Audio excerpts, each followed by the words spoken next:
മാസത്തിലേറെയായി യുദ്ധം ചെയ്തിട്ടും ഇറാനെതിരെ നിർണായക വിജയം നേടാനാകാത്തതിനെ തുടർന്ന് ചോർന്നു തുടങ്ങിയ ആത്മവിശ്വാസമാണ് ഇറാന്റെ മണ്ണിൽ നിന്ന് വൈമാനികനെ സാഹസികമായി രക്ഷിച്ചെടുത്തതിലൂടെ യുഎസിന് കൈവന്നത്. ഉദ്യോഗസ്ഥൻ ഇറാൻ സൈന്യത്തിന്റെ കയ്യിൽ അകപ്പെട്ടിരുന്നെങ്കിൽ യുഎസിനെ സംബന്ധിച്ച് അത് വലിയ തിരിച്ചടിയായേനെ. തുടർ ചർച്ചകളിലും സമാധാന ശ്രമങ്ങളിലും ഇറാൻ വിലപേശലുകൾക്കായി ബന്ദിയാക്കിയ വൈമാനികനെ ഉപയോഗിക്കാൻ സാധ്യതയുണ്ടായിരുന്നു.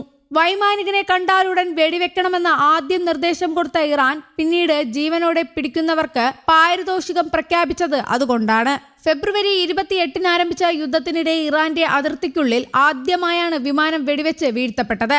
ഇറാന്റെ വ്യോമ നാവിക സേനകളെ പൂർണ്ണമായും നശിപ്പിച്ചെന്ന് വീമ്പ് പറഞ്ഞ പ്രസിഡന്റ് ട്രംപിനുള്ള കനത്ത പ്രഹരമായത്.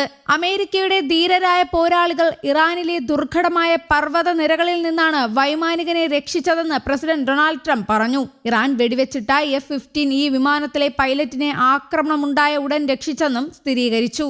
മറ്റേ ഉദ്യോഗസ്ഥനെ കൂടി കണ്ടെത്താനുള്ള ദൗത്യത്തിന് തടസ്സമുണ്ടാകാതിരിക്കാനാണ് ഈ വിവരം മറച്ചുവെച്ചതെന്നും വ്യക്തമാക്കി.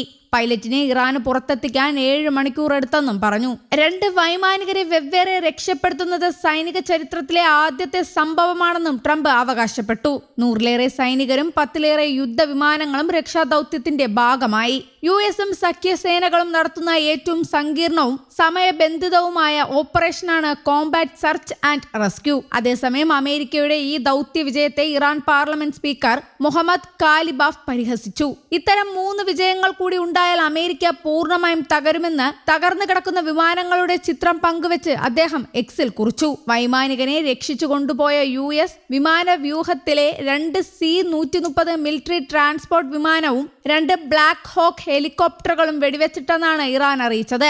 ശത്രുവിന്റെ കയ്യിൽ ആധുനിക യുദ്ധവിമാനങ്ങളും ആയുധങ്ങളും എത്താതിരിക്കാൻ തങ്ങൾ അത് നശിപ്പിച്ചെന്നാണ് US വാദം. ചില സാങ്കേതിക പ്രശ്നങ്ങളെ തുടർന്ന് മേഖലയിൽ കുടുങ്ങിപ്പോയ വിമാനങ്ങളെയാണ് സ്ഫോടനത്തിലൂടെ തകർത്തതെന്നാണ് വിവരം. അതിനിടെ ഇറാന്റെ ശേഷിക്കുന്ന നേതാക്കളെ വധിക്കുമെന്ന് ഇസ്രായേൽ പ്രതിരോധ മന്ത്രി കാറ്റ്സ് പറഞ്ഞു.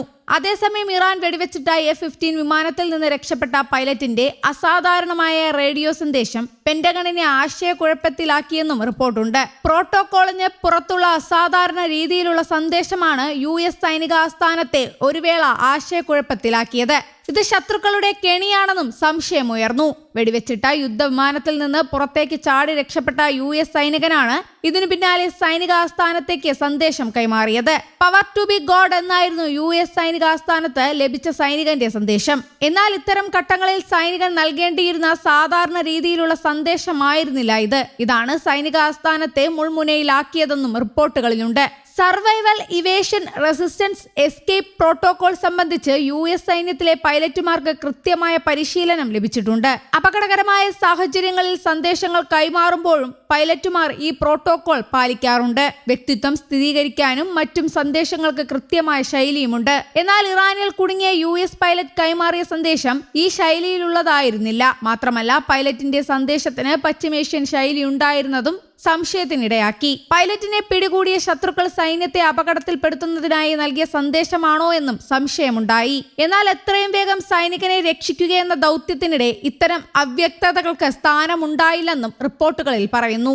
പരിക്കേറ്റ അവസ്ഥയിലോ അമിതമായ സമ്മർദ്ദത്തിലായ അവസ്ഥയിലോ സൈനികർ അവർ പരിശീലിച്ച കോഡുകൾക്ക് പകരം മറ്റു ചില വാക്കുകളടക്കം സന്ദേശമായി കൈമാറാറുണ്ടെന്നാണ് വിദഗ്ധർ പറയുന്നത്. വൈകാരികതയും വിശ്വാസവും പ്രകടിപ്പിക്കുന്ന സന്ദേശങ്ങളാകും ചിലപ്പോൾ ഈ ഘട്ടത്തിൽ സൈനികർ കൈമാറുകയെന്നും പറയുന്നു. ഇത്തരമൊരു സാഹചര്യത്തിലാകാം ഇറാനിൽ കുടുങ്ങിയ US പൈലറ്റും പവർ ടു ബി ഗോഡ് എന്ന സന്ദേശം കൈമാറിയതെന്നും വിദഗ്ധർ ചൂണ്ടിക്കാട്ടി. News desk, Kerala Kaumudi.